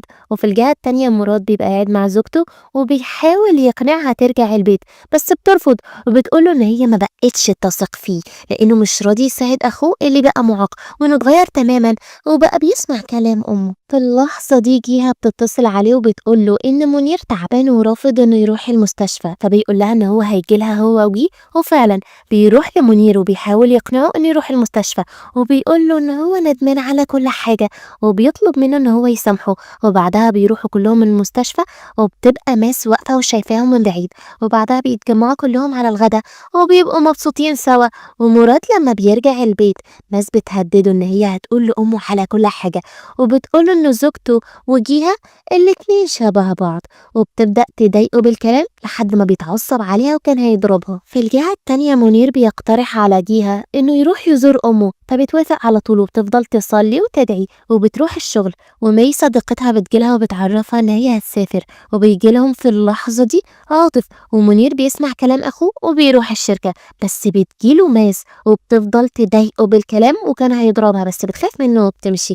وبنرجع لجيها ومنير بيتصل عليها علشان تروح تاخده، فعاطف بيقترح عليها إنه يوصلها فبتوافق. أول ما بيوصلوا منير بيشوف عاطف فبيتضايق وبيرجعوا البيت وبيفضل يتخانق معاها لأنها ادت عميرة العربية بتاعتها وخلت عاطف يوصلها. وتاني يوم وهي في المتجر مي بتقترح عليها تعمل عقد شراكة مع عاطف، وبعدها وهي بتتكلم في تليفون بيجيلها عاطف وبيعرض عليها انه يساعدها بس برضه بتبقى رافضة، فبيقول لها ان هي لازم تفكر في زوجها وبنتها. وبعد تفكير كبير تاني يوم بتقرر توافق على عرضه، وفجأة بتتعب وبيلحقها قبل ما تقع، وبيبقى في شخص بعيد واقف بيصورهم. بالليل لما بتركب العربية بتلاقيها عطلت فبيجيلها عاطف وبيعرض عليها انه يوصلها، فبتوافق. وهي في الطريق منير بيتصل عليها بس ما بترضاش تقوله انه عاطف معاها، وبنعرف ان الشخص اللي صورها يبقى تبع ماس لانها بتقرر تستغل الصور دي. اما جيها بتقعد مع منير وبتقوله ان عربيتها عطلت وعاطف وصلها، وبيبقى متضايق بس ما بيرضاش يبين لها ده. وتاني يوم عاطف بيكلمها وبيقول لها ان عربيتها هتاخد وقت كبير في التصليح، وبيعرض عليها انه يوصلها بس بترفض. وعاطف بيفضل يفكر فيها لانه لسه بيحبها من ايام الدراسة والطفلة صالحة. بتفضل تعيط فمنير بيحاول يروح لها ويسكتها، وبيبقى حاسس بالعجز. وجرس الباب بيرن وجيها بتروح تفتح وبيبقى مراد وزوجته وبيسمعوا صوت جاي من الأوضة. ولما بيروحوا بيلاقوا منير واقع ومتصاب وأخوه بياخده المستشفى. ولما بيرجع بيبقى ناسي حاجة وبيفتح الباب وبيسمع جيها وهي بتقنع جيه تفضل مع مراد لأن الحب الصادق دايما هو اللي بيفضل موجود، وبتعرفها إن هي بتحب منير ومستحيل تسيبه. فبتسمع كلامها وتاني يوم بترجع البيت. ولما بتشوف ماس بتتضايق بس مراد بيجي وبيتخانق معاها. جي وهي في المطبخ برضه ماس بتفضل تضايقها، وفي المتجر منير بيبقى متضايق وهو شايف جيها وعاطف وهما بيتكلموا في الشغل وبيبقى غيران عليها. فبيتصل على أخوه مراد وبيتقابلوا وبيحكي له إنه متضايق لأن في شخص تاني بيساعد جيها في الشغل وهو واقف مكانه مش قادر يتحرك ولا حتى يساعدها. وتاني يوم ماس بتروح المتجر علشان تصور جيها وعاطف، وبعدها منير بيتصل على جيها فعاطف بيرد عليه وبيتخانق معاه وما بيبقاش طايقه نهائي. وبتجيله ماس في اللحظة دي وبتوريله كل الصور اللي صورتها وبتقول إن خلاص جيها ما بقتش بتحبه لأنه معاق وبتبقى عايزاه يطلقها. ولما جيها بتوصل البيت بيتخانق معاها، وبعدها بتقوم مفزوعة من النوم. ولما مش بتلاقيه جنبها بتفضل تدور عليه لحد ما بتلاقيه مغمى عليه في الصالة. بتفضل تعيط لحد ما بيفوق وبيقول لها انه كويس وكان نايم، وبيعرض عليها ان هما يتطلقوا وتتجوز شخص تاني احسن منه، بس بتقوله ان هي بتحبه هو وعايزاه هو. اما السيدة امينة بترجع من السفر وبتلاقي ماس نايمة، فبتقول لها ان زوجة ابنها مراد رجعت البيت، فبتتضايق. وجيها وهي في المتجر بتفضل تفتكر كلام منير وبتجيلها مي وبتقولها ان هي هتودعها لانها هتسافر الاسبوع الجاي، وبتسألها على منير فجيها بتعيط. وبنرجع للسيدة أمينة وبتبقى قاعدة مع بنتها ماس وبيخططوا ازاي يطردوا جيه من البيت ويجوزوا مراد لأسماء لأنها غنية وعندها فلوس كتير وكمان هتضيف لعيلتهم منصب. عاطف بيبقى قاعد مع مي وبيتصل على جيها وبيبقى عاوزها تيجي معاهم بس بترفض وبتقوله ان هي في البيت، وبتعرفه ان هو ومي مناسبين لبعض واكيد في المستقبل هيحبوا بعض ويتجوزوا. وبيبقى منير سامع كل حاجة وبيعتذر من جهة وبيطلب منها انها تسامحه لانه دايما بيشك فيها. وبعدها بيبقى تعبان بس بيقول لجيها انه هيبقى كويس وبيطلب منها تروح الشغل وتسيب له صالحة، فبتسمع كلامه وبيتعب وبيبقى عاوز يجيب الدواء بس ما بيبقاش قادر يتحرك. ولما بيقوم بيقع على الأرض وجيها بتفضل تتصل عليه بس تليفونه بيبقى مقفول. وماس والسيدة أمينة بيروحوا علشان يزوروه وبيتفاجئوا لما بيلاقوه مرمي على الأرض، وماس بتبقى قرفانة منه بس أمها بتتخانق معاه علشان تساعدها. ولما بيفوق بيقعدوا سوا وأمه بتقترح عليه تجيب له ممرضة تساعده بس بيبقى رافض. وأول ما بتيجي جيها بتاخد بنتها وبيرجعوا البيت وبتبقى متضايقة وعايزة ابنها يطلقها بأي طريقة لأنها ما بتحبهاش. بالليل جيها بتبقى قاعدة لوحدها وبتعيط وبيجيلها منير وبيحاول إن هو يهديها. وتاني يوم أمه بتتصل عليه وبتعرفه إن هي هتساعده لحد ما تخليه يرجع يمشي زي الأول. وعاطف ومي بيبقوا قاعدين سوا مبسوطين، وبعدها مي بتروح تودع جيها لأنها مسافرة. وبالليل وهي بتقفل المتجر بيجيلها المقنع ده وبيحاول إنه يسرقها، بس عاطف بيجي في الوقت المناسب على آخر لحظة، وطول الطريق بتبقى خايفة مرعوبة، بس بيحاول يهديها. وبنعرف إن الشخص ده اسمه جاك وتبع ماس، وبيقول لها إن خطته فشلت بسبب إن في شخص غريب وصل فجأة بس عرف يصور فيديو كويس. فبتبقى مبسوطة وبتقوله إن هي هتحول له الفلوس. جيها وعاطف بيرجعوا البيت ومنير بيبقى متضايق منها وبيوريها الفيديو اللي ماس بعتته له، وبيقول لها إنها طبعا هتحاول تداري على عملتها دي بأي حاجة. فبتفضل تعيط وبتحاول تفهمه كل حاجة بس ما بيبقاش مصدقها، وبتروح تصلي وبتفضل تدعي ربنا. ومنير بيبقى سامعها. وتاني يوم أمه وأخته بيجولوا البيت وبيفضلوا يسخنوه على جهة، وبيفضلوا يتكلموا في شرفها لحد ما بتتعصب عليهم وبتسيبهم وبتمشي وبتروح المتجر بتاعها. وبتفضل تعيط وبيجيلها عاطف وبيقول لها إن هو عنده دليل علشان يثبت براءتها قدام زوجها. فبتبقى مبسوطة وبتشكره لأنه بيساعدها دايما. وبترجع البيت وبتتصدم لما مش بتلاقي منير موجود. وليلى بتتصل عليها وبتقول لها إن السيدة أمينة جت وأخدت منير والطفلة صالح. بنشوف منير وهو في بيت أمه وبنته بتفضل تعيط، والخدامة بتحاول تسكتها بس السيدة أمينة بتجيلها وبتفضل تتخانق معاها لأنها بتكره الطفلة صالحة وما بتحبش تسمع صوتها. وبتيجي جيها في اللحظة دي والسواق بيجي وبيكدب عليها وبيقول لها إن زوجها وبنتها مش موجودين، فبتصدقه وبتمشي وهي بتعيط. ومنير وهو قاعد في أوضته أمه بتجيله وبتحاول تقنعه إنه يطلق جيها لأنها خاينة، وبتبدأ تكدب عليه وبتقوله إن مراته كانت على علاقة غرامية بشخص تاني هو المفروض يتخلص منها ويطلقها بسرعة. في الجهة التانية ليلى وزوجها جبار بيروحوا البيت علشان يطمنوا عليها وبيلاقوها منهارة من العياط، وبتقول لهم إن هي عايزة بنتها ومش عايزة حاجة تانية. والطفلة صالحة بتفضل تعيط وبتسمعها ماس وكانت هتتخلص منها، بس الخدامة بتيجي وبتلحقها على آخر لحظة. وأمها بتجيلها وبتتخانق معاها لأن الطفلة كانت ممكن تموت في إيديها. وجيها بتفضل تعيط طول الليل علشان بنتها، وليلى بتحاول تهديها. وتاني يوم منير بيعرف وبيتخانق مع أخته، وبعدها جيها بتيجي البيت والسيدة أمينة بتخرج لها وبتفضل تتخانق معاها وبتهددها إنها هتسجنها. وبتتصل على منير وبتقوله إن هي معاها تسجيلات كاميرات المراقبة اللي هتثبت براءتها، وبتفضل تترجاه إن هو يصدقها. الطفلة بتفضل تعيط وجي بتحاول تسكتها وبتقعد مع السيدة أمينة وبتسألها على السبب اللي خلاها تبعد الطفلة صالحة عن أمها. فبتهددها إن هي لو اتدخلت في اللي ملهاش فيه هتخلي مراد يطلقها ويطردها من البيت. وتاني يوم جيها بتقابل ماس وبتفضل تضايقها بالكلام لحد ما بتتعصب عليها وبتضربها. وبترجع البيت وبتفضل تتمسكن قدامه وبتقول لهم إن جيها ضربتها وكانت عايزة تتخلص منها. وطبعا منير بيتصل عليها وبيتخانق معاها، وجيها بتتعب وبيظهر إن هي حامل. وطبعا الناس بتعرف وبتقعد مع أمها ومنير وبتقوله إن زوجته حامل بس أكيد مش منه، وبتبدأ تلعب في دماغه. وبالليل جبار بيوصل البيت وبيقول له جيها وليلى إن السيدة أمينة أخدت منير والطفلة صالحة وسافروا لأمريكا علشان يعيشوا هناك. فبيغمى عليها من الصدمة، بيحاولوا يفوقوها وبتفضل تعيط علشان بنتها. والسيدة أمينة بتاخد ابنها للفندق وبتقوله إن هي هتعالجه عند أفضل الدكاترة، بس منير بيبقى متضايق وبيبقى حاسس إن هو ظلم جيها. وطبعا السيدة أمينة بتبقى متعصبة لأنها بتكرهها وعايزة ابنها يكرهها زيها. في الوقت ده جيها بتبقى ماسكة هدوم بنتها وبتعيط، وبنرجع لمنير وبيقع من على السلم وبيقول لأمه إنه عاوز يرجع لأنه حاسس بالذنب تجاه جيها، وبتهدده إنه لو رجع تاني هتقطع علاقتها بيه ومش هتكلمه نهائي. وجيها بتروح لجي وبتفضل تتخانق معاها لأنها ما رضتش تقولها على مكان بنتها، فبتبقى حاسة بالذنب. والسيدة أمينة بتحبس منير في الأوضة وما بترضاش تفتح له الباب لأنها خايفة يرجع لجيها. وبتتصل على ماس وبتقولها تحاول تفبرك أي حاجة لجيها تخلي منير يكرهها.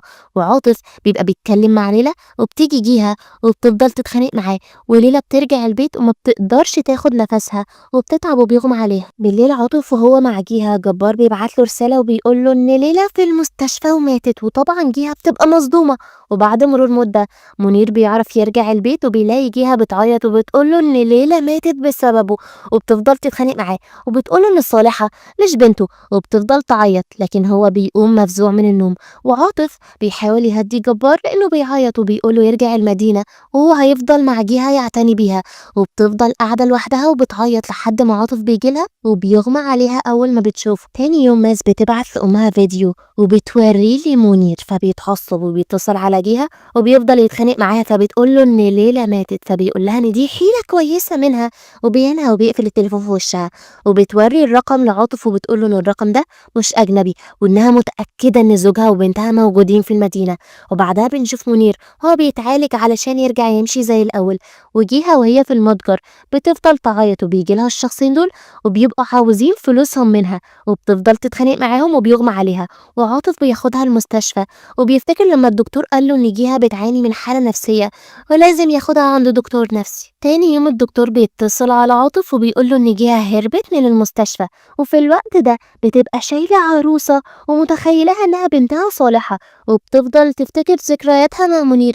وبيجي لها عاطف وبيحاول ان هو يهديها، فبتقول له يسكت لان بنتها صالحة هتعيط وهي اساسا بتبقى شايلة عروسة. في الجهة التانية بتروح علشان تطمن على جيها بس مش بتلاقيها موجودة، وجارتها بتقول لها ان في شخص اسمه عاطف جه واخدها وما رجعتش البيت من بعدها. فبتتصل على منير وبتحكي له على كل حاجة، وطبعا امه بتبقى واقفة وسامعة كل حاجة وبتقوله ان هي ما بتكذبش عليه لان جيها بتخونه مع عاطف. وجيها بتروح للبحيرة وبتبدأ تتخيل بنتها بتغرق وبتفضل تعيط، وعاطف بيحاول يهديها لان صحتها بتتدهور وبالشكل ده هتتجنن. بيجي بعد مرور 6 سنين وبنشوف الطفلة صالحة وهي بتلعب وبتبقى بتنادي لجيه على إنها أمها، وجيه بتبقى حاسة بالذنب لأنها ضحكت على جيها واخدت بنتها منها. وبنشوف عاطف وبيقول لجيها إن الفروع بتاعتهم بدأت تكسب وبتبقى مبسوطة لأنها بدأت تحقق حلمها. ومنير بيرجع المدينة وبنعرف إن هو بيدور على جيها بقاله فترة كبيرة بس ما لقاهاش، وجيها بتروح للقصر وبتسأل عن منير بس السواق بيقول لها إن مفيش حد بالاسم ده. ولما بتمشي بتخرج وبتشكره وبتبقى متفقة معاه وبتبقى خايفة تاخد صالحة منها اللي هي أساسا بنتها. وبيجي ليل وبنعرف إن منير خطب شريفة علشان يرضي أمه مع إنه لسه بيحب جيها، وطول الفترة اللي فاتت ما خرجتش من قلبه. وبتبقى قاعدة لوحدها ومكتئبة، وبيجي لها عاطف وبتقوله إن هي راحت لبيت منير، فبيحاول يفهمها إن البيت ده اتباع من زمان بس هي مش عايزة تفهم، وبتعرفه إن هي حاسة إن هي هتلاقي بنتها. بيجي الليل ومنير بيفضل يتخانق مع شريفة لأنها بتحب تخرج وتسهر كتير على عكسه، وبيسيبها وبيمشي وبتبقى أساسا عايزة تتجوزه علشان فلوسه. وفي نفس الوقت ده مراد بيرجع البيت وصالحة بتناديله على إنه أبوها، وجيها بتصلي صلاة التهجد وبتفضل تدعي إن هي تلاقي بنتها. وتاني يوم عاطف بيقول لجيها إنه هيفضل دايما صديقها للأبد. وبعدها منير بياخد بنته للمول علشان يشتري لها الألعاب بتاعتها، وبتجيلهم شريفة وصالحة ما بتبقاش طايقاها وهما ماشيين، وبنته بتوقفه وبتقوله إن هي عايزة تشوف أمها لأن محدش راضي يوريها صورتها. وبنعرف إن هي بتعتبر جي ومراد أبوها وأمها، بس عارفة إن منير أبوها الحقيقي وأمها الحقيقية مختفية ومحدش راضي يقولها على مكانها. جي بتروح المتجر وبتقابل عاطف وبتسأله على جيها، فبيقول لها إن هو ما يعرفش حد بالاسم ده. وبترجع البيت وبتقول لمنير إن هي متأكدة إن جيها مظلومة بس بيسيبها وبيمشي. وتاني يوم صالحة بتروح لجدتها اللي بتبقى بتكرهها لأن أمها جيها، وبتجيلها شريفة وبتقولها تعتني بالطفلة علشان منير يحبها. بعدها صالحة بتروح لمتجر جيها وبتحط نجمة على شمعة من الشموع وبتمشي، ولما جيها بتيجي وبتشوفها بتبقى مبسوطة. أمينة وهي بتتخانق مع منير بسبب إنه ساب شريفة من غير ما يجيبها معاه، فبيقول لها إن هو ما بيحبهاش وخطبها بس علشانها، ولأنها عارفة إنه بيعاملها بطريقة وحشة بتفضل تترجاه إنه يعاملها كويس لأنها بتحبه وعايزة تتجوزه. فبيسمع كلام أمه وبتعرفه إن الحب هيجي بعد الجواز. وفي اللحظة دي بيفتكر خناقه مع شريفة لأنها أهانت بنته قدام الكل وجرحتها، وأخوه بيتصل عليه وبيقوله إن هو عمل اجتماع مع شركة تان هارون وعايز مساعدته، بس منير بيعتذرله لأنه متوتر الفترة دي واحتمال كبير ما يعرفش يجيله. وفي نفس الوقت ده بنشوف عاطف وهو قاعد مع جيها وبيديها الأوراق دي وبيعرفها إن هو هيعمل صفقة كبيرة. أول ما بتقرأ الأوراق بتعرف إن الشركة اللي هيتعاملوا معاها هي شركة منير، بس بيقول لها إن المدير اسمه آدم، فبتعرفه إن عدى 6 سنين وأكيد الشركة اتغيرت وهم عملوا شركة تانية باسم مختلف، وبيسألها على السبب اللي مخليها لحد دلوقتي ما بتطلبش الطلاق من منير. فبتقول له هي مش عايزة منه حاجة وعايزة بس بنتها. وبيظهر إن لسه لحد دلوقتي بتحبه بعد كل اللي عمله فيها. ومنير بيروح لبنته الأوضة وبيتفاجئ لما بيلاقي معاها شمعة، وبيعرف إن هي بتحب الشموع زي أمها ومهووسة بيها، وبتقوله إن هي بتكره شريفة، وبتحط إيديها على بقها وبتعتذر لأنها قالت الكلام ده، وبتبقى خايفة أبوها يتخانق معاها لأنه هيتجوزها، وبتقوله إن هي مش عايزاه يتجوزها. فبيبقى في حيرة ومش عارف يعمل إيه. تاني يوم بيبقى قاعد مع جيه وبيقول لها إن صالحة مهووسة بالشموع وخايف إنها تقابل أمها، فبتقوله إنها هتحاول على قد ما تقدر تبعدها عن المولات اللي هناك. وجيه بتاخد بعضها وبتروح لصالحة وبتلاقيها قاعدة لوحدها في الجنينة وزعلانة، فبتقعد جنبها وبتحاول تفهم إيه اللي مزعلها. فبتقول لها إن هي خايفة أبوها يتجوز شريفة لأنها ما بتحبهاش ودايما بتتنمر عليها، وبتسألها على أمها فبتقول لها إن أكيد أمها بتكرهها زي شريفة لأنها ما جاتش تزورها لحد دلوقتي. وجيها بتروح لعاطف فبيسألها على طلب الطلاق اللي هتقدمه، فبتحاول تغير الموضوع وبيقول لها إن هي لو ما عملتش كده مستحيل تعرف تاخد بنتها من منير لأنها أمها وليها الحق فيها، فما بتبقاش عارفة تعمل إيه. بالليل عاطف بيبقى واقف قدام متجر جيها وبيقول لها إنه بيحبها، ومع إن مر 6 سنين بس ما خرجتش من قلبه. وجيها بتحس إن في حد واقف بره، بس منير بيمشي قبل ما تشوفه وبيرجع البيت، وأخوه بيقوله إنه لازم يطلق جيها، فبيعرفه إنه مش هيطلقها ولازم يخليها تعاني المعاناة اللي هو بيعانيها. بس أخوه بيتخانق معاه وبيقوله سواء كان اللي جيها عملته صح أو غلط بس لازم يحط حد للموضوع ده ويطلقها. عاطف وجيها بيروحوا للمكان ده، وجيها أول ما بتشوفه بتبقى متوترة لأنها خايفة منير يشوفها وبتديله كل حاجة وبتسيبه وبتمشي. ولما بيجي يركب الأسانسير بيخبط في منير وبيتقابلوا لأول مرة بعد 6 سنين، وبياخد الورقة دي وبيسأله على حبيبته جيها. فطبعا عاطف بيتضايق وبيقوله إن هو ما عندوش حبيبة، وبيفضل يتخانق معاه لأنه ساب جيها تعاني ودمر لها حياتها وبيسيبه وبيمشي. والسيدة أمينة بتقرأ في الصحف إن عاطف وجيها عملوا مشروع كبير للشموع وبدأ إن هو يتشهر، فبتبقى خايفة إن ابنها يقابلها تاني، وبتفتكر لما راحت لها وفضلت تتخانق معاها بس تجيها بتفضل تترجاها إن هي تديها فرصة تانية علشان تعيش مع بنتها ومنير، وبتوعدها إن هي هتنفذ لها كل حاجة تطلبها منها.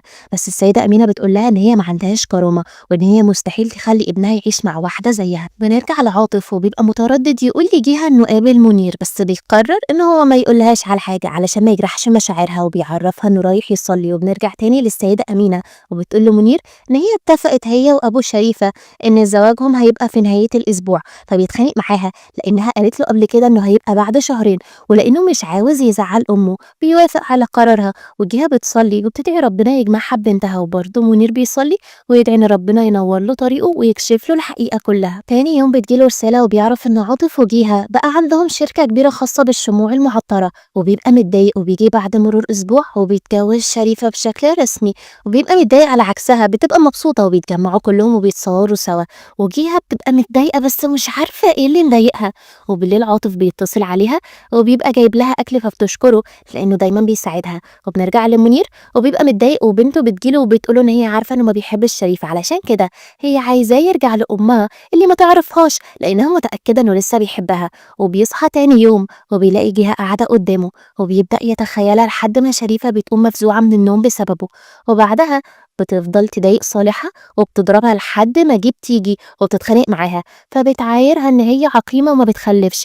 وصالحة بتروح المتجر لجيها وبيتقابلوا لأول مرة، ولما بتسألها على اسمها صالحة بتقول لها تنادلها بالأميرة وما بترضاش تقول لها على اسمها. بيقعدوا هما الاتنين مع بعض وجيها بتديها رقمها علشان لو احتاجت أي حاجة تتصل عليها. وبيجي اتصال لجيها فصالحة بتاخد بعضها وبتمشي لأن جيها تقلق عليها. وبعدها وهي قاعدة لوحدها بتفضل تفكر في صالحة لحد ما بتجيلها مي صاحبتها. وبعدها منير بيروح لأوضة بنته وبتقوله إن هي عندها واجبات كتير ولازم تخلصها، وبتبقى متضايقة منه لأنه اتجوز شريفة اللي بتفضل تتنمر عليها. وبنرجع تاني لجيها وبتاخد صاحبتها وعاطف وبيقعدوا ياكلوا سوا. وجيها لأنها عارفة إن ما بينهم هما الاتنين إعجاب بتسيبهم وبتمشي، بس مي بتسأل عاطف إذا كان عنده مشاعر تجاه جيها ولا لأ، فبيقول لها إن هي متجوزة ومستحيل يفكر فيها. وبيقول لها إنه قابل منير. وفي نفس الوقت ده شريفة بتروح لأوضة صالحة فبتلاقي منير نايم جنبها، وتاني يوم بتتخانق معاه وبتقوله إن صالحة بنت كبيرة ومش محتاجة لرعاية، بس بيتعصب عليها وبيقول لها إن دي بنته. وبتجيله في اللحظة دي فبياخدها علشان يوصلها للمدرسة. جيها بتروح لمي وبتسألها على عاطف لأنها عايزة تجوزها بتجوزهم لبعض لأنها عارفة إن مي بتحبه، وبتمسك إيديها وبتقولها إن هي لازم تاخد خطوة ناحيته. وبعدها منير بيروح يقعد مع صديقه نيك اللي بيتصدم لما بيعرف إن هو اتجوز شريفة، وبيفضل يتخانق معاه لأنه ما قالوش من الأول. وفي نفس الوقت ده صالحة بتروح المتجر لجيها، وبنرجع لمنير وبيقول لنيك إن هو قابل عاطف بس حاسس من طريقة كلامه معاه إنه ظلم جيها، وبيبقى مشتت ومش عارف يعمل إيه. ونيك بيقول له إنه حتى لو قابل جيها مستحيل تسامحه على اللي عمله فيها. وبنرجع لصالحة وبتقعد مع جيها وبتقول لها إن هي بتكره أمها لأنها سابتها وما بتسألش عليها نهائي. وبتيجي مي وبيتعرفوا هما الاتنين على بعض. منير بيفضل يفكر في كلام نيك وبيبقى ندمان على جوازه من شريف. صالحة بترجع البيت وبتقابل شريفة اللي بتفضل تتخانق معاها وبتضربها وبتقول لها إن هي محرومة من الأكل وبتخليها تمشي. وبنرجع لجيها وبتقول لها إن هي حاسة بحاجة غريبة تجاه الطفلة اللي بتجيلها كل مرة. فمي بتقول لها إن لازم تسألها على أمها وأبوها. وبنرجع لصالحة وبتبقى بتغسل الهدوم، فبتجيلها الخدامة وبتفضل تتخانق معاها. فبتيجي شريفة وبتضربها وبتقول لها إن صالحة متعاقبة وبتفضل تضرب فيها. وبيجي الليل وجيها بتتصل على عاطف وبتقوله إن هي عايزة تدور على صالحة بنتها، فبيسألها على البنت الصغيرة اللي بتجيلها. وبيظهر كده إن جيها شك علشان كده عايزة توظف شخص يلاقي لها بنتها وتشوف شكلها. منير وهو بيصلي بيفتكر ذكرياته مع جيها وبيبقى لسه بيحبها. وتاني يوم بيتصل على نيك وبيفضل يترجى انه يساعده انه يعرف مكان جيها لانه عاوز يقابلها. وبيبقى عاطف واقف وراه وسامع كل حاجة وبيقول له انه هيعرف كل حاجة عايز يعرفها. وفي الوقت ده صالحة بتروح لجيها وبتديها الهدية بتاعتها، وبتتفاجئ لما بتلاقي ايديها مليانة جروح وما بترضاش تقول لها ان مرات ابوها هي اللي عملت كده وبتسيبها وبتمشي. بنرجع لعاطف وبيفضل يتخانق مع منير لانه مش عايز يصدق ان جيها مستحيل حتى تفكر انها تخونه. وطبعا منير ما بيبقاش مصدق، فعاطف بيقول له انه اغبى شخص قابله في حياته وكان هيضربه، بس بيقول له ان جيها دخلت المصحة بسببه. وبنرجع لنيك وبيوريها صورة بنتها صالحة، فبتفتكر البنت اللي بتجيلها دايما وبتفضل تعيط. وعاطف بيبدأ يحكي لمنير على كل حاجة بس برضه مش بيصدقه، فبيسيبه وبيمشي. وبيروح لنيك وبيحكي له على كل حاجة، فبيأيد كلام عاطف. ومنير بيفضل يعيط لأنه بيبقى حاسس بالذنب لأنه ظلم جيها 6 سنين وعذبها. وجيها بتفضل تعيط وهي بتبص لصورة بنتها، وبتجيلها مي وبتحاول إن هي تهديها وبتقول لها إنها مش مصدقة إن منير اتجوز واحدة تانية غيرها. منير بيتصل عليها وبيفضل يترجاها إنها تسامحه وبيطلب منها يتقابلوا، فبتقول إن هما هيتقابلوا في المحاكم وبتقفل التليفون في وشه. بالليل بيبقى نايم في أوضة صالحة وبيتفاجئ لما بيلاقي كيس محطوط بعيد، ولما بيفتحه بيلاقيها جايبة شموع من متجر أمها، وبيلاقي ورقة وبيبدأ يقراها. وتاني يوم بياخد بنته لجيها اللي بتفضل تحضنها وتعيط بس ما بترضاش تكلم منير وبتسيبه وبتمشي. صالحة بترجع البيت وبتبقى مستغربة علاقة أبوها بجيها وما بتبقاش عارفة إن هي أمها لحد ما بتجيلها شريفة وبتفضل تضرب فيها. وجيها بتقعد مع عاطف وبتحكي له على كل حاجة، فبيحاول يقنعها ترجع لمنير بس بترفض لأنه اتجوز شريفة. وفي نفس الوقت ده منير بيبقى قاعد مع نيك اللي بينصحه إنه يعمل المستحيل علشان يرجع لجيها، بس منير بيبقى ندمان على كل حاجة. وجيها بتفضل تبص لخاتم جوازها وهي بتعيط، ومنير بيبعت لها رسالة من رقم غريب وبيعرفها إن ده رقمه الجديد وبيطلب منها إن هي تسامحه. فبتفضل تعيط لأنه ندمان على كل حاجة، فبتقوله إن هي مش محتاجاه ومحتاجة بس بنتها صالحة. في الوقت ده بتبقى في المطبخ وبتجيلها شريفة وكالعادة بتفضل تضرب فيها. وأول ما منير بيجي بتعمل إن هي بريئة وبتحبها، وصالحة ما بترضاش تقوله على أي حاجة لأنها خايفة منها. وجيها بتلاقي مصاصة وورقة على العربية بتاعتها وبيبقى مكتوب فيها أمي أنا أفتقدك كثيرا، وما بتبقاش عارفة إذا كانت صالحة عرفت إن هي أمها ولا لأ. صالحة بتفتكر لما كانت قاعدة مع أبوها وقال لها إن جيها تبقى أمها الحقيقية، وبتجيلها في الوقت ده وبتحضنها وبتفضل تعيط وبتطلب منها لا تسامحها لأنها كانت بعيدة عنها المدة دي كلها. وبيجي منير وبيقول لها إنه ظلمها كتير عشان كده بيبقى عايزها تسامحه، وبياخد بنته وبيرجعوا البيت وبتفضل تتخانق معاه لأنه ظلم أمها وكان السبب في كل حاجة حصلت لها. وبيوعدها إن هما التلاتة هيتجمعوا ببعض من تاني. وبيجي الليل وجيها بتبقى قاعدة لوحدها وبتتصدم لما بيجي لها فاروق، وبيقعدوا هما الاتنين مع بعض وبيقول لها إنه لسه خارج من المصحة بتاعة السجن، فبتبدأ تخاف منه. فبيعرفها إن هو دلوقتي تحت تأثير العلاج وبيطلب منها تسامحه لأنه ندمان على كل حاجة، وبيعرفها إنه اتغير وبقى بيصوم ويصلي. وبتزعل لما بيقول لها إن أبوه مات، وبيقول لها إنه بيدور على شغل بس محدش راضي يشغله، فبتاخده للمحل بتاعها. تاني يوم عاطف بيدخل وبيتفاجئ لما بيلاقيه، وبيبقى عارفه لأن هو من نفس القرية وكانوا مع بعض زمان. وفي نفس الوقت ده شريفة بتمسك صالحة وبتفضل تضرب فيها لأنها بتبقى شاكة إن منير بقى في حياته واحدة تانية غيرها. وبنرجع لجيها وبتفضل تترجى عاطف إنه يخلّي فاروق يشتغل معاهم، بس بيبقى رافض، ولمّا بتصِر عليه بيوافق. منير بيبقى قاعد مع نيكا وبيقول له إن هو عاوز يرجع لجيها بس هي رافضة، وبتتصل عليه الخادمة وبتقول له إن صالحة مفقودة، فبيقول لها إن هو هيحاول يلاقيها. وبنشوف صالحة وهي قاعدة قدام المتجر وبيشوفها فاروق، ولمّا بيلاقي جروح كتير على إيديها بيدخّلها جوّه، وبيبدأ يعالجها. وبيعرف من كلامه معاها إن هي بنت جيها ومنير. وبتيجي جيها في اللحظة دي وبتتصدم لمّا بتشوف إيد صالحة، فبتقول لها إن شريفة اللي عملت فيها كده. بتاخد بعضها وبتروح لها، وبيجي منير وبتورّي له دراع بنته، وبتفضل تتخانق معاه لإنه دمّر لها حياتها وكمان عايز يدمّر حياة بنتها. وبتيجي شريفة وبتتصدم لمّا بتشوف جيها، وبعدها منير بيتصل على نيك فبيقترح عليه إنه يطلّق شريفة ويتخلّص منها. وصالحة بتقوم من النوم وبتشوف شريفة وهي واخدة حاجتها وسايبة البيت، وبتزُقّها قبل ما تمشي. وفي الوقت ده منير بيروح لجيها، فبتدّي له الخاتم بتاعه وبتقول له إن هي مستحيل ترجع له، وبتسيبه وبتمشي. وبيرجع البيت وبيلاقي صالحة مغمى عليها، بياخدها المستشفى وحالتها بتبقى خطيرة. وبيتصل على جهة بس ما بتردش عليه، وأمه بتتصل وبتتخانق معاه لأنه ناوي يطلق شريفة، فبيقفل التليفون في وشها وبيفضل قاعد جنب بنته وبيبقى ندمان لأنه السبب في اللي حصل لها. وجيها بتقوم بالليل علشان تصلي وبتبقى حاسة إن في حاجة، وبتفضل تعيط وبتجيلها مي وبتحاول تواسيها، فبتقول لها إن هي مش قادرة ترجع لمنير لأنه فكر في واحدة تانية غيرها. تاني يوم بتروح لمنير المستشفى علشان تزور صالحة، وبيسيبها وبيروح يصلي. بتتصل على جهة وبتعرفها إن صالحة في المستشفى. ومنير بيرجع البيت وبيلاقي أمه مستنياه وبيقول لها إن حفيدتها تعبانة وفي المستشفى، بس ما بيبقاش فارق معاها، وبتتخانق معاه لأنه ناوي يرجع لجهة، فبيعرفها إن هو ظلمها. وبنرجع لجهة وبتروح لبنتها، فبتفضل تترجاها تيجي تعيش معاها في البيت، فبتوعدها إن هي مش هتسيبها. والسيدة أمينة بتروح لعاطف وبتفضل تتخانق معاه، بس هو بيهينها وبيرد عليها. ومي بتبقى قاعدة ومبسوطة منه. بتتصل على منير فبيروح المستشفى على طول وبيقابل جهة اللي بتفضل تتخانق معاه لأن زوجته شريفة السبب في اللي حصل لبنتهم، وبتوعده إن هي هتاخد بنتها منه. وبتسيبه وبتمشي. والسيدة أمينة وهي قاعدة في المطعم بتبعت رسالة لشريفة، فبتقول لها إن لو منير ما جالهاش وطلب إنها تسامحه هتسافر. وبتاخد بعضها وبتروح المستشفى، وبتتصدم لما بتشوف جهة وبتتخانق معاها بس بتسيبها وبتدخل لبنتها، وبتفضل تزعق لها لحد ما صالحة بتصحى. بتاخدها وبيخرجوا بره، وكانت هتضربها بالقلم بس بتمسك ايديها فبتعايرها تاني وبتضربها بالقلم وبتهددها انها تنتقم منها. بترجع البيت وبتتصل على الشخص وبيظهر ان هي ناوية على حاجة. وجيها بتاخد بنتها صالحة للمتجر وبتشتري لها كل حاجة هي عاوزاها، ومنير بيبقى شايفهم ومبسوط. وتاني يوم جيها بتبقى قاعدة لوحدها وسرحانة وبتفتكر كلام منير لما لبسها الخاتم، وبيظهر ان هي هتسامحه. وبيجولها عاطف ومي، والسيدة أمينة بتبعت لها رسالة، فبتروح لها وبتطلب منها تتطلق من جوزها، بس جيها بترفض. وفي نفس الوقت ده منير بيبقى قاعد ياكل وجيه بتجيب له الظرف ده، وأول ما بيشوفه بيتصدم وبيقول لها إن جيها طالبة الطلاق. بيتصل عليها بس تليفونها بيبقى مقفول، وبتبقى قاعدة مع مي وبتقول لها إن هي كان لازم تطلب الطلاق قبل 6 سنين. وفاروق بيبقى واقف وسامع كل حاجة، أما منير بيروح لمي وبيبقى عاوز يقابل جيها بس بترفض، وبتبقى واقفة وسامعة كل حاجة. وبعدها بيتصل عليك وبيبقى فاروق برضه موجود وبيظهر إنه راجع علشان ينتقم.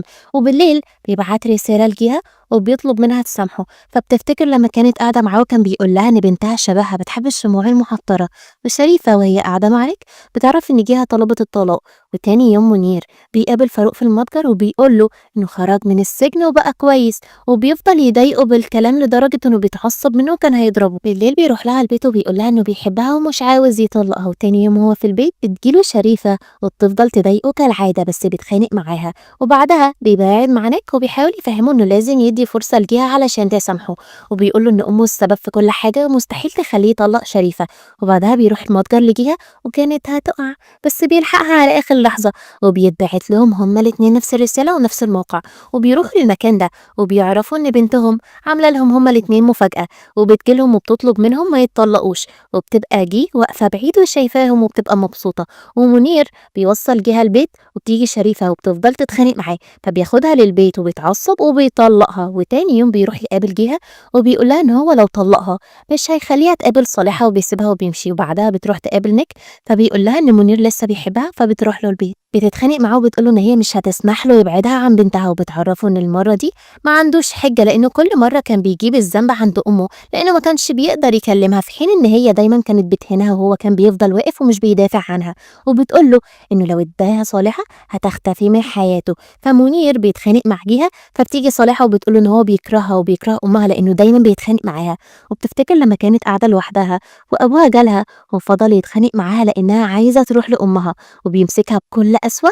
بس جيهة بتاخد صالحة معاها وبتمشي.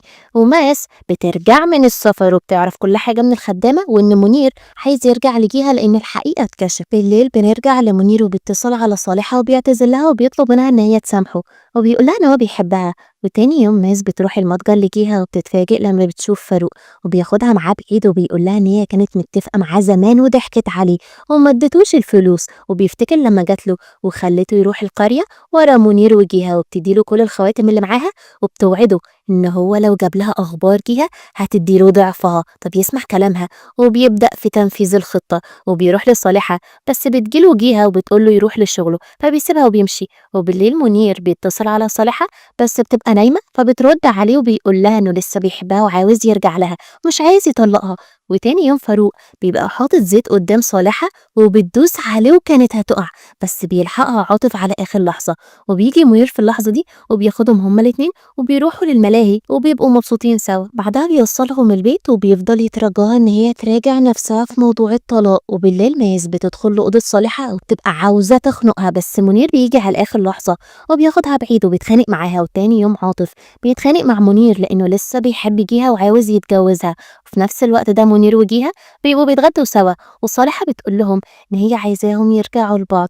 وبتروح للمتجر وبيجي لها فاروق وبيتضايق لما بيجي منير وبيقعدوا ياكلوا سوا وبيبقى شايفهم من بعيد ومتضايق. وبعدها صالحة بتلعب في وش ماس ولما بتصحى بتفضل تجري وراها وكانت هتضربها بس جيهة ومنير بيجوا. وبعدها جيهة وهي واقفة بيجي لها الشخص ده وبيحاول انه يرمي عليها مية نار بس عاطف بيجي فبيخاف منه وبيهرب. بيحكي كل حاجة لمنير اللي بيبدأ يقلق على جيهة وبيأكد عليه ياخد باله من زوجته وبنته. وبتيجي جيهة وبيقول لها ان عاطف حكى له على كل حاجة. وبالليل بنعرف وهي بتكلم صديقتها ان هي قدمت بلاغ للشرطة. وبتيجي صالحة هي ومنير وبيقرروا ان هم يناموا في بيتها لانهم خايفين عليها. وتاني يوم امه بتتصل عليه فبيقول لها ان هو في بيت جيهة فبتتضايق وبيعرفها انه متأكد ان هي وماس هيعملوا المستحيل علشان يبعدوهم عن بعض ويتطلقوا بس هو خلاص عارف ألاعبهم. وبعدها صالحة بتناديله فبيقعد معاها هي وجيهة وبتبقى علاقتهم هما الاتنين رجعت زي الأول. وبعدها فاروق بيروح المتجر وبيشوف صالحة قاعدة تذاكر لوحدها فبيقعد معاها وبيحاول يتقرب منها علشان تثق فيه وبيضحك عليها وبياخدها معاه بس عاطف بيجي وبيمنعه. وفي نفس الوقت ده منير بيفضل يتخانق مع أمه فبتضربه بالقلم وبتاخده علشان يصالح شريفة فبيقول لها ان هو ما بيحبهاش وعاوز يطلقها فبتتعصب عليه وهو بيتضايق منها وبيسيبها وبيمشي. بالليل بيروح لجيهة وبيقول لها ان طول ما هما الاتنين مع بعض هيعيشوا بسعادة. وتاني يوم بيروح لأمه وبيقرر انه يتنازل عن كل أملاكه وبيودعها وبيمشي.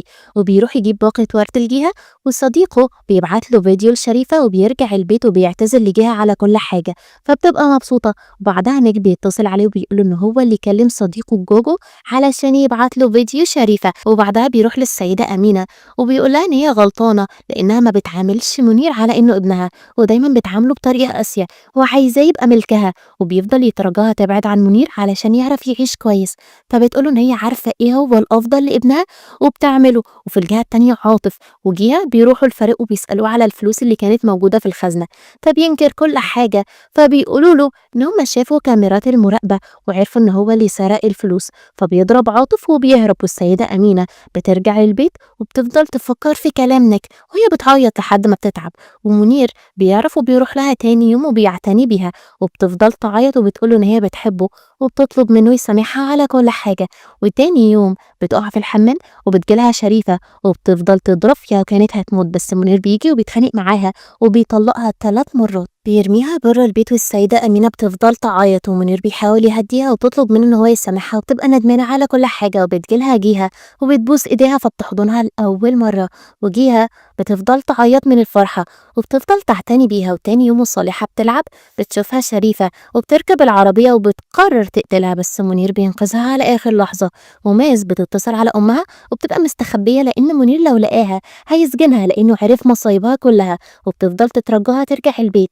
بس ماس بتبقى خايفة وبتقرر تنتقم من جهة. وفاروق بيبقى عايز يسرق المتجر بس بتيجي ماي فبيضربها وبيهرب. وجهة وصالحة بيبقوا قاعدين حوالين السيدة أمينة وبتبقى مبسوطة، وبيقولوا لها إن هما مش هيسيبوها نهائي وهيفضلوا معاها. وتاني يوم بتروح تزور مراد وجيه وبتطلب منهم يسامحوها.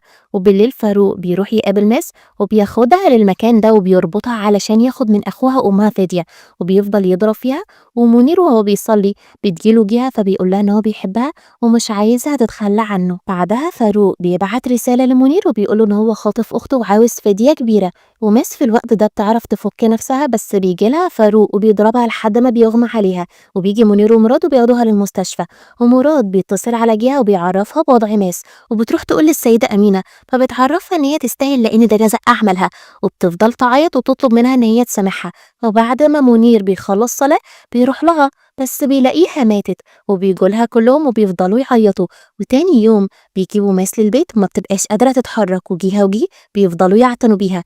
وبيجي بعد مرور مدة ومنير بيبقى اتطور في شغله، وصالحة بتبعت له رسالة فبيخاف على طول وبيرجع البيت. وبيلاقي جيها وصالحة عاملين له حفلة عيد ميلاد وبيبقوا مبسوطين سوا. ولما بيجي يفتح الهدية بيلاقي اختبار حمل، وبيتبسط ان جيها حامل وبيقول لها ان هو يعتني بيها وبصالحة وبطفلهم كمان. وهنا بيخلص مسلسلنا. ودي كانت قصتنا النهارده. ما تنسوش اللايك والسبسكرايب وتفعيل الجرس عشان في افلام اجدد والذ معانا. وبس كده.